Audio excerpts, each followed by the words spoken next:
Merci Viviane. C'est un honneur et un plaisir pour moi de participer à cette enquête du grand jury international.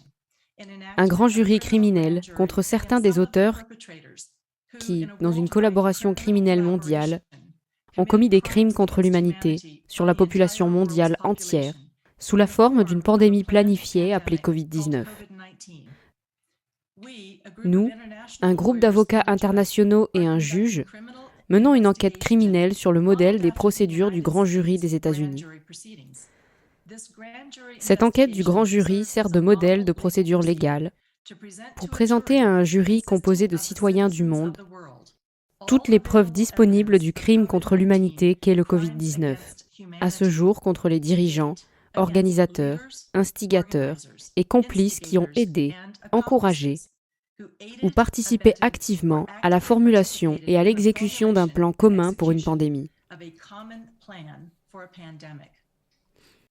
Les crimes faisant l'objet de l'enquête comprennent tous les actes accomplis ou omis par une personne dans la poursuite d'un dessein commun, de commettre des crimes contre l'humanité, et tous ces actes criminels condamnés dans les différentes communautés de jurés à travers le monde. Cette enquête est du peuple, par le peuple et pour le peuple. Elle sera désignée sous le nom de Tribunal populaire d'opinion publique. N'ayant pu trouver un tribunal pour entendre les preuves réelles dans les cours de justice du système actuel, nous entreprenons cette procédure en dehors du système actuel et sur la base du droit naturel. Celle-ci, à son tour, est fondée sur la ferme conviction que chaque personne peut facilement distinguer le bien du mal et ce qui est bon ou mauvais.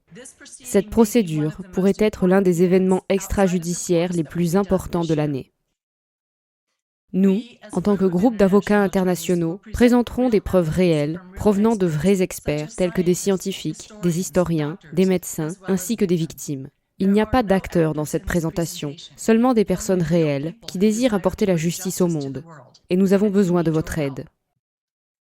La raison de la mise en place d'un processus de grand jury est que notre monde est à un stade critique de l'humanité qui dépendra du réveil de tous les peuples afin d'inverser un cours qui pourrait modifier à jamais la façon dont nous vivons en tant qu'humains libres.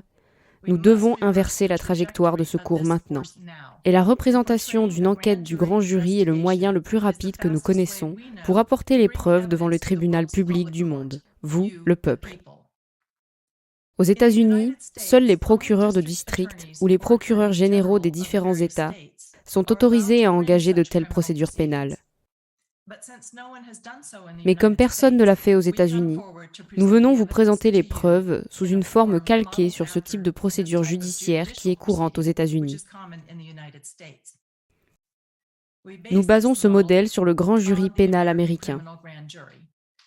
En général, le grand jury détermine si les preuves sont suffisantes pour prononcer une mise en accusation criminelle contre un ou plusieurs accusés. Il se déroule à huis clos et ni l'accusé ni son avocat ne sont présents dans ce type de procédure. Cependant, nous effectuons ce processus sous les yeux du tribunal de l'opinion publique, vous, le peuple. Le but de cette enquête est de révéler les preuves qui pourraient être utilisées dans ce type de procédure dans votre juridiction. Nous vous invitons à nous rejoindre dans une transparence ouverte en utilisant de vraies preuves, de vrais avocats, un vrai juge et de vrais témoins experts, qui pourraient être présentés dans une véritable procédure de grand jury criminel devant les tribunaux des États-Unis. L'histoire de la réussite de ce pays a été écrite par des personnes qui ont fait confiance à la gouvernance constitutionnelle pour le peuple. Nos ancêtres ont relevé les défis épiques de notre histoire sur la base de notre Constitution. C'est cette Constitution et sa reconnaissance des droits et libertés naturelles qui ont libéré des êtres humains libres du joug de la couronne britannique. Par conséquent, reconnaissant l'urgence, nous vous demanderons, en tant que tribunal de l'opinion publique, d'examiner les preuves présentées afin de réclamer nos droits et libertés accordés à chaque personne dans ce pays et dans le monde à la fin de cette procédure. Merci.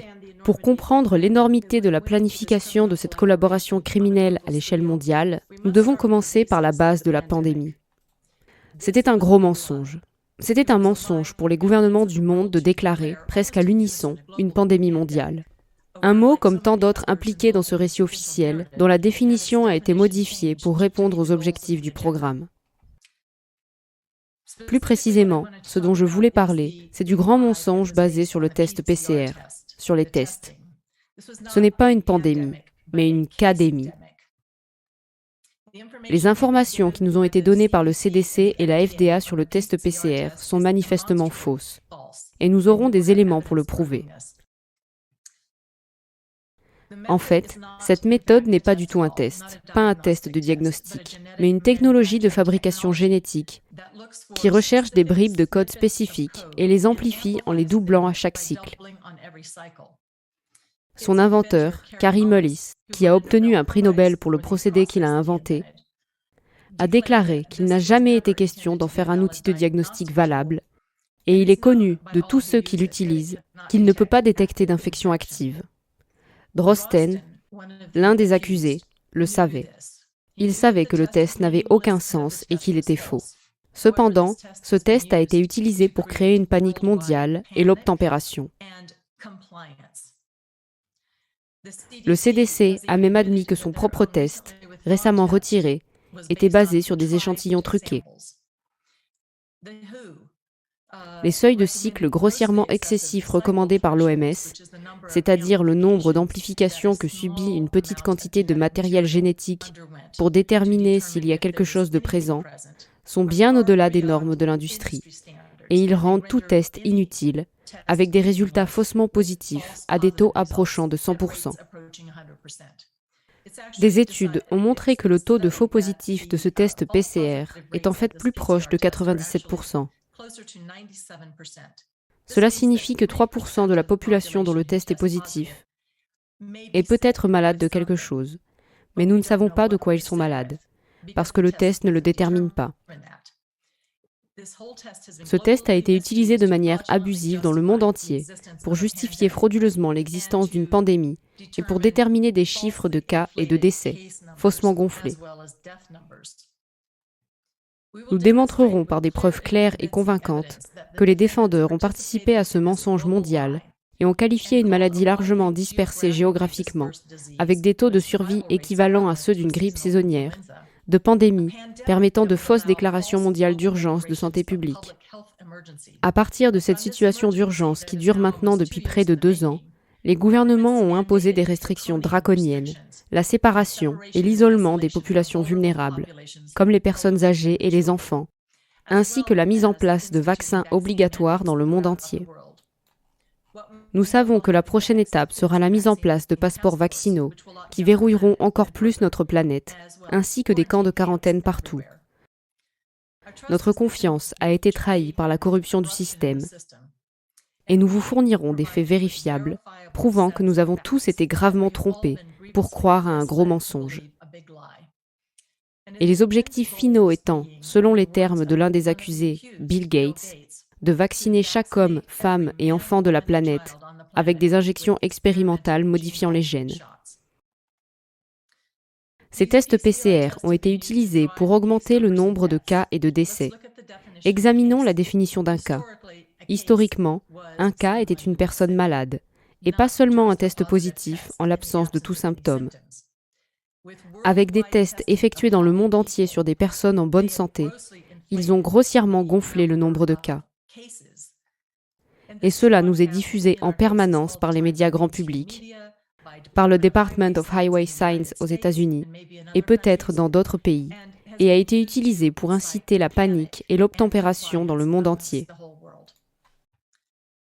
Les inconvénients importants sont la raison pour laquelle le test PCR ne devrait être effectué que sur des patients symptomatiques et pourquoi un test positif ne devrait être considéré que comme un seul facteur de tout diagnostic. Vous ne pouvez pas diagnostiquer quelqu'un en l'absence de symptômes cliniques et en l'absence de diagnostic médical. Nous nous retrouvons donc à tester des personnes en bonne santé en grand nombre, ce qui donne lieu à des chiffres faussement gonflés et à la panique. Le CDC et la FDA ont reconnu ce potentiel, tout comme les auteurs de ces crimes que nous allons présenter.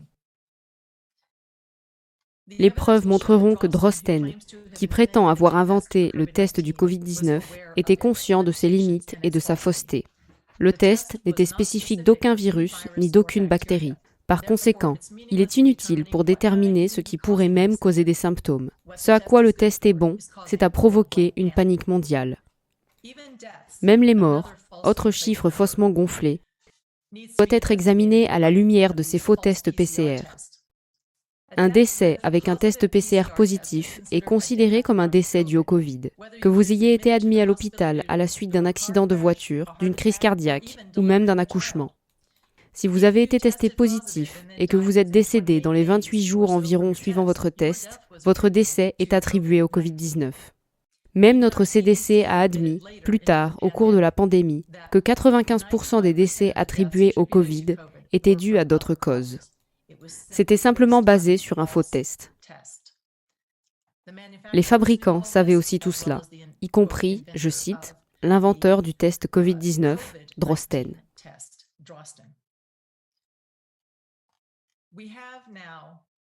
Nous assistons maintenant à un message de peur qui a provoqué une discrimination institutionnalisée contre les personnes qui ne choisissent pas d'être vaccinées et qui ne choisissent pas d'être testées.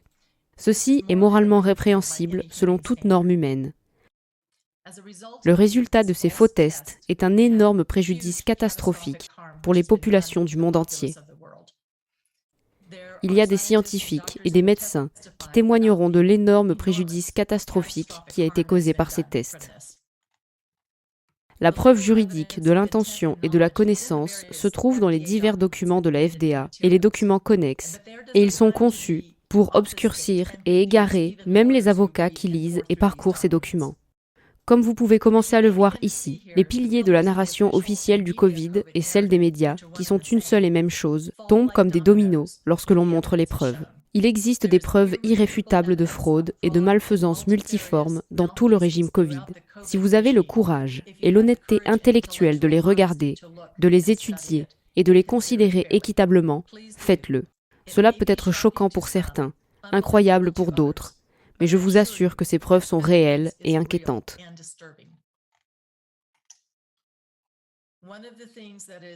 L'une des choses qui en découle est que le système doit prétendre que la seule réponse à ces nombres exagérés de cas et de décès sont les vaccins.